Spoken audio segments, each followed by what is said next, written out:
and they put out signature Caitlin Clark balls and other merch that literally sold out within minutes of them going. Nike has finally put its full weight behind Caitlin Clark, cementing her as the face of the WNBA with the bold promotion of her custom Nike Infinity Tour 2 golf shoes. After facing criticism for their earlier hesitation, the brand is now going all in, but not without controversy. A'ja Wilson and her fans aren't exactly celebrating. Some argue she's still the league's top star, and the debate over who truly deserves the spotlight is only getting louder. One thing's for sure, this rivalry isn't cooling down anytime soon. A'ja Wilson, 28 years old, 1,000 points in the regular season. Why is that not the biggest story out at the moment? And why are we talking about Caitlin Clark? Why when A'ja was releasing a shoe were we talking about Caitlin? A'ja Wilson may be the WNBA's top player, but Caitlin Clark is the league's biggest attraction. Statistically, Wilson is dominating, but when it comes to marketing, it's not even close. Nike drops Caitlin Clark merch and it sells out instantly. A simple black t-shirt with her name, gone in under an hour. Meanwhile, Wilson's gear struggles to move. Like it or not, Clark isn't just a basketball star, she's a cultural phenomenon. And that's a game no stat sheet can measure. A'ja Wilson is the best player in the league. Well, she has come out and she has made some more comments, and it is like these players just don't want these new fans, even though the new fans are the ones that drive the revenue, plain and simple. A'ja Wilson wants to compete with Caitlin Clark, but the reality is setting in. Nike gave her a push, but the buzz just wasn't there. Meanwhile, Clark's star power keeps skyrocketing. Wilson is an elite player, no doubt, but marketing isn't just about stats. It's about impact, attention, and who moves the needle. And right now, Caitlin Clark owns the spotlight. Your play on the court doesn't always equate to how many shoes you will sell. Nike is making its stance clear.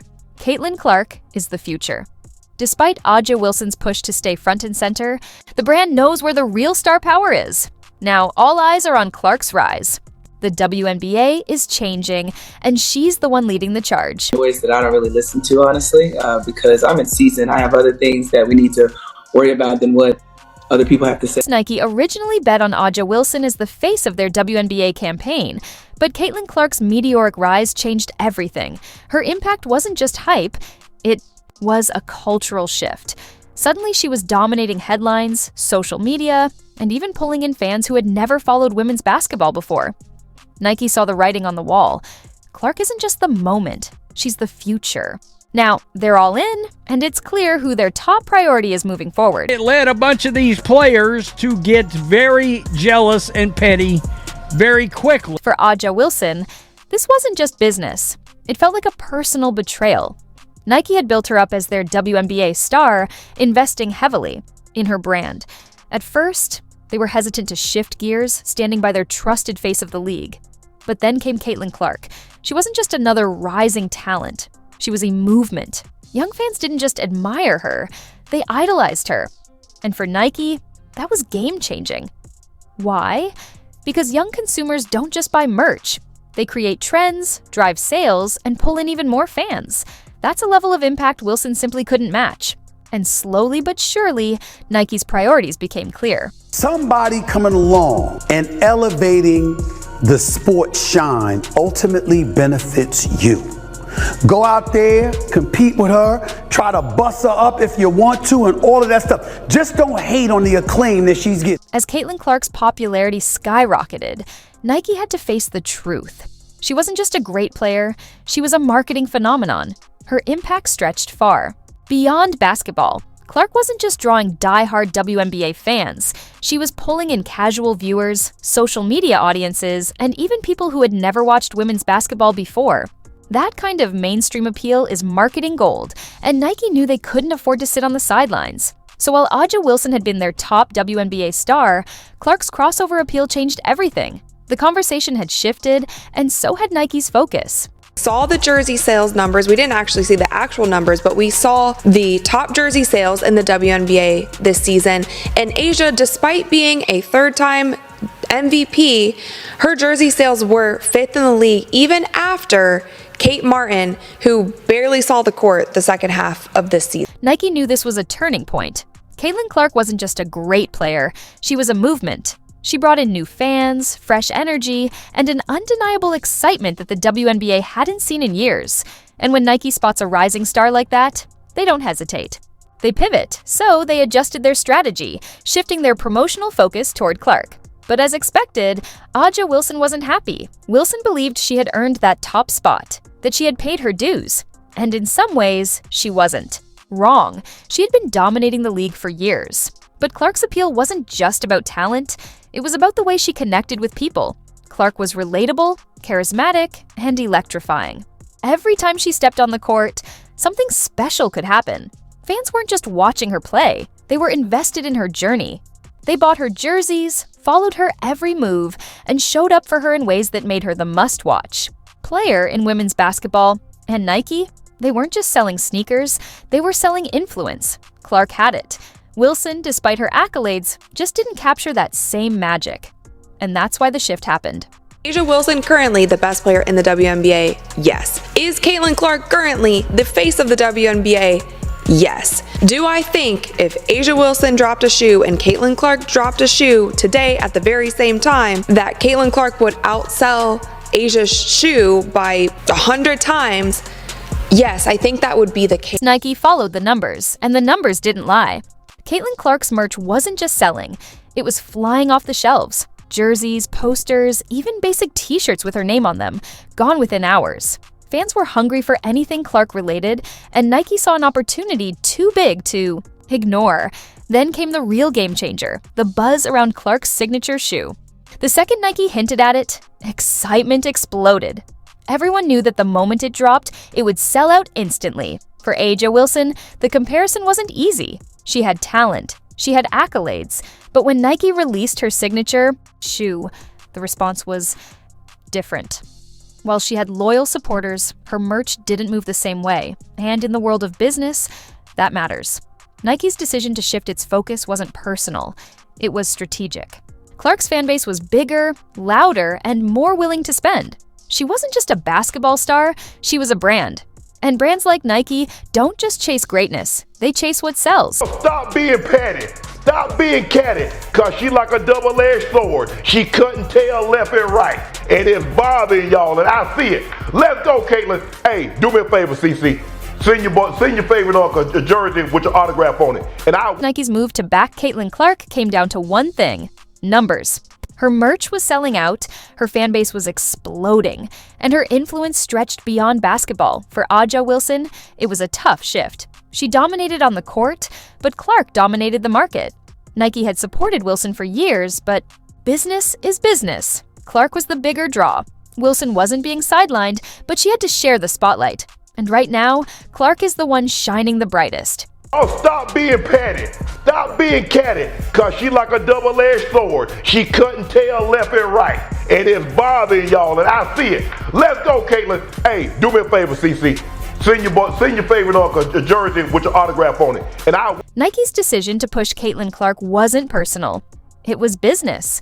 Clark was driving sales, bringing in new fans, and generating unmatched excitement. From a marketing standpoint, shifting focus to her was the logical move, but for A'ja Wilson, it felt different. She had been Nike's go-to star for years, and now Clark was taking center stage. The transition may have been business-driven, but to Wilson, it felt like she was being pushed aside. And it's clear, she's not happy about it. Seriously? The arrogance.